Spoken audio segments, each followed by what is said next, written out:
In front of me is VIVO X200 FE, and today I would like to show you how you can enable suggestion strip at the top of your keypad.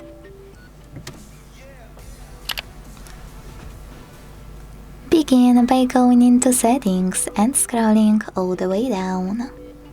Then hit System Management. Click on Languages and Input, On-Screen Keyboard, and Manage On-Screen Keyboards. Finally, you can access Gboard at the top and tap on Text Correction. Last but not least, use this switcher next to Show Suggestion Strip to activate it. When you finished, go back.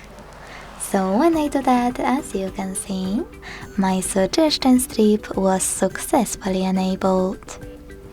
Thanks so much for watching. If you enjoyed this video, don't forget to leave a like, comment and subscribe. Bye!